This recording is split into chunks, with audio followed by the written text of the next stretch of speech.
In this film, the director Hayao Miyazaki openly depicts his personal view of womanhood, which can be pretty controversial to say the least.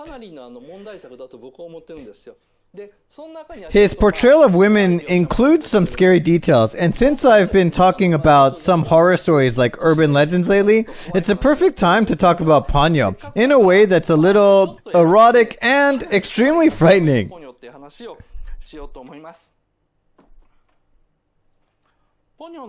So, Grandma Mare is like a goddess of the sea.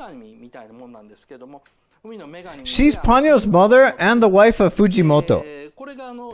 This one here is the character Fujimoto, and he's human. This little one at the bow of the ship.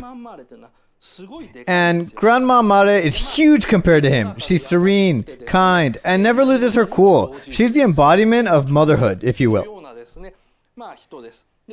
Fujimoto is madly in love with her and gets butterflies in his stomach just at the thought of seeing her.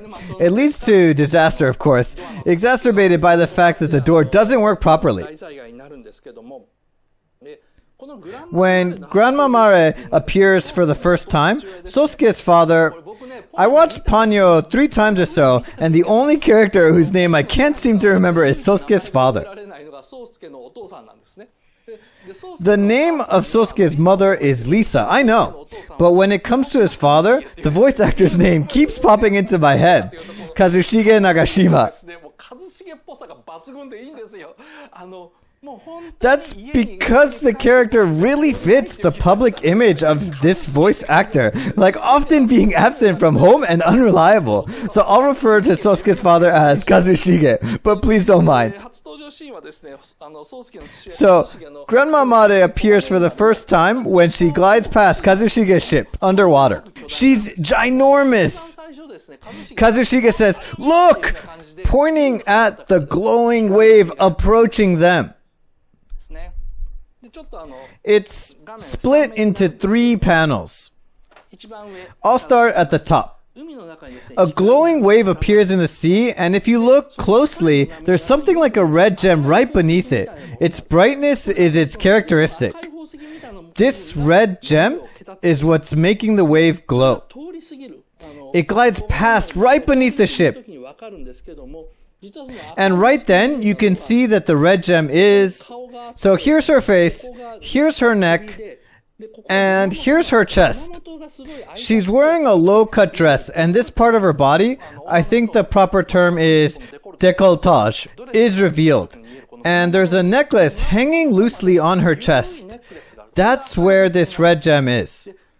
So the point is, the reason why the red gem is causing this wave is... Grandma Mare always swims in a sort of backstroke near the surface of the water. But because her boobs are so big, they create waves. Alert! Here come the huge boobs! I guess Miyazaki was having a field day. This scene always struck me as strange, so I went back and paused it to take a closer look. I could see the necklace right beneath the wave. And what else is there? Her boobs! She's swimming backstroke right beneath the water, and her huge boobs stick out in the sea, creating a wave. That's an amazing way to hint at the size of her breasts. But personally, I find her scary. Let me explain. Take a look at this scene. It's about a minute after the previous one. Here's Fujimoto. You can see his little figure at the ship's bow, and his wife, Grandma Mare, pokes out her head. But once she starts talking to Fujimoto, holding his hand and all, she glows and her size shrinks to match his. And this happens while he's telling her what's happened. It looks like she wears the pants in this relationship. So the husband is like, "Look, my wife, I have a problem." And she just listens to him, going, "I don't think that's such a bad thing." While she's just listening to him, she remains huge. But as soon as Fujimoto tells her that Ponyo wants to become human, she tries to persuade him. As she tells him, "That's a very good idea, my love. Let's make her human," she suddenly shrinks to Fujimoto's size and squeezes his hand. Up till then, she remained huge, sort of keeping Fujimoto at arm's length. But when she wants to persuade him, she shrinks to human size and goes all touchy-feely holding his hand. You realize she's using her sex appeal to coax her husband into agreeing with her. That's a bold move, and she's very shrewd indeed. So, let's look at the scene where this huge Grandma Mare shrinks to human size. It's pretty incredible. I've split it into 4 panels. First, she turns around. She sends a sideways glance at Fujimoto, who's on her left. Only the left side of her face is visible to Fujimoto, so that side doesn't change. Meanwhile, the right side of her face begins to shrink. I really encourage those of you who've recorded the movie to go back and check it out for yourselves. You'll see the right side of her face beginning to shrink, the side Fujimoto can't see. Then she turns to face him. And now, look at this third panel. Now, both sides of her face are the same size, but she's still a giant from the neck down, while only her face is human size. So her face and neck just don't seem to match. And then, when she suddenly draws very close to Fujimoto, her body finally becomes well proportioned, though her neck is still a tad long.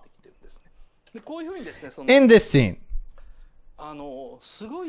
Grandma Mare's monstrosity, I guess you can call it, is depicted with such careful detail. When I was watching, I thought for a second, wait, did they do a sloppy job? But there's just no way they would be sloppy when such an important character makes her first appearance, especially in slow motion like that. The right side of her face begins to shrink, followed by her whole face. It's disproportionate to her still long neck. But then the rest of her body shrinks and becomes well proportioned as she draws closer to Fujimoto. She's trying to hide this monster-like part of herself from her husband, but the audience can see it. As I said, the creators went out of their way to depict this woman's monstrosity. So, as you all can see, she can shrink and grow at will, but that alone isn't enough to explain some other mysterious scenes in the movie. One of them is when Grandma Mare and Sosuke's mother, Lisa, have a private conversation. It's toward the very end of the movie. Grandma Mare and Lisa are standing and talking. The grannies in the retirement home are observing them from afar, wondering aloud, what are they discussing for so long? We can't tell. Grandma Mare's size makes her look a little scary. I guess there's no reason why she should shrink to match Lisa's size. She's kind of intimidating, but that's what I like about her. The grannies call out to Lisa, and then Lisa waves and responds, coming! As you can see here, Grandma Mare gives a quick side glance this way too. As Lisa starts to walk toward us, she walks around the flower beds. I mean, why are these flower beds there in the first place? I checked the storyboard, and there they were, with a note that said, Lisa walks around the flower beds. There must be a reason as to why they went to the trouble of making her do that. So, why did Miyazaki put the flower beds there? And it's not just this scene.